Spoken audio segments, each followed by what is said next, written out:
Bobble stitches, often abbreviated as BO, are actually one of my most used stitches in crocheting.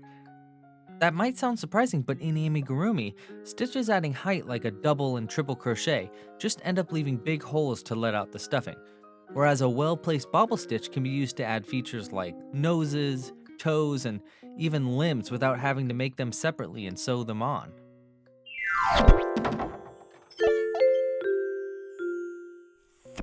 Hey, I'm Louie, and like I said, I use bobble stitches mostly to add features to my amigurumi, but they can also be used in blankets or hats, really anywhere that you want to add just a bit more texture to your project.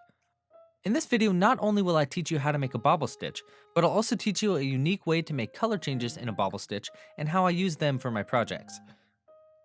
Bobble stitches can be a bit confusing to get the hang of, but once you do, they're a lot of fun. They're kind of like a bunch of double crochet smushed together in the same stitch. Most people abbreviate bobble stitches as BO, but there's not really a set abbreviation. There's also a few different sizes you can make bobble stitches by adding or removing steps to the stitch.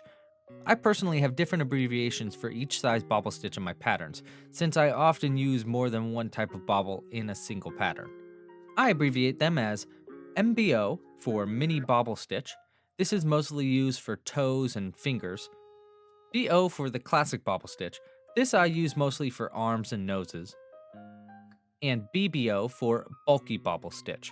I don't use this size very often because it's a little too much and can often be messy. Here's how they're done. Step 1, yarn over and insert the hook into the stitch. Step 2, yarn over again and pull through. Step 3, yarn over a third time and pull through 2 loops, like you're getting started with a double crochet.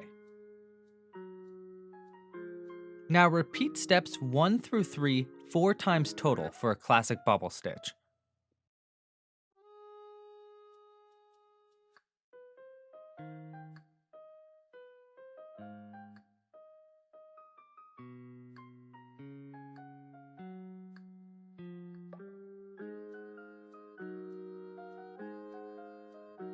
Here's where the different sizes are made. You can do just 3 repeats instead of 4 for a mini bobble, and 5 repeats for a bulky bobble.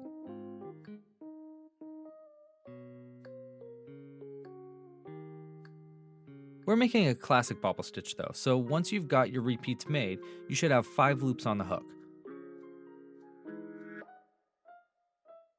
Step 5, yarn over and pull through all the loops on the hook.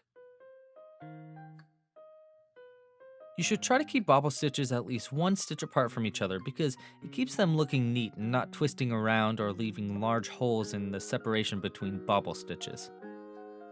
Now here's the thing, you can make color changes within a single bobble stitch.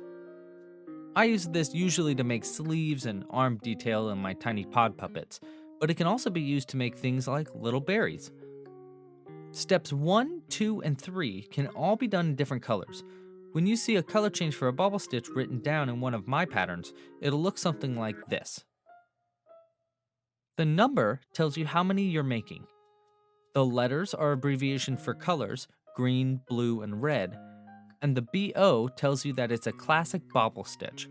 I'll be coming out soon with a more detailed video on how to read my color changes, by the way, so make sure to subscribe. I write it like this because that's how it looks when it's completed. Green, then blue, then red. But it's not actually made that way. In reality, it's made like this. Step 1, yarn over first with blue and insert the hook into the stitch.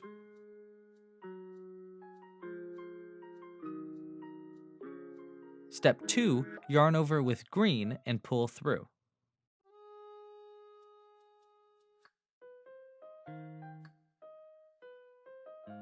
Step 3, yarn over with red and pull through 2 loops.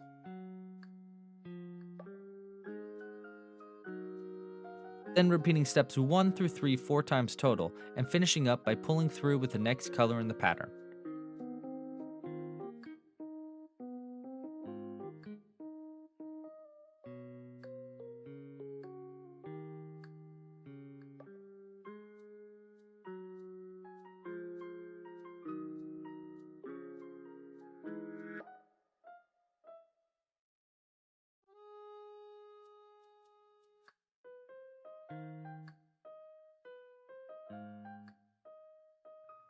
Usually for arms and legs in my projects, I use a classic bobble stitch, meaning repeating steps 1 through 3 4 times total. Sometimes I use the mini bobble stitch when I'm making something like a thumb, or there are a lot of bobble stitches in one round. But bulky bobble stitches are just a bit too big and I rarely use them. Try out the bobble stitch in one of these patterns in the Club Crochet library. And thanks for watching or reading along.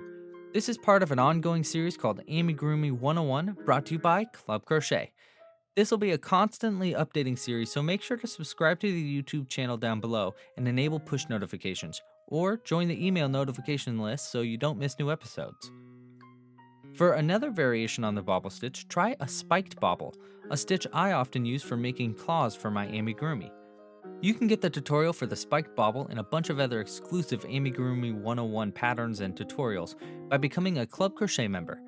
Members get early access to future episodes, exclusive Amigurumi 101 tutorials, weekly patterns, and monthly kits mailed directly to their door. Plans start at only $5 a month. Learn more at clubcrochet.com. Thanks again for watching. Pasta la pizza and happy hooking.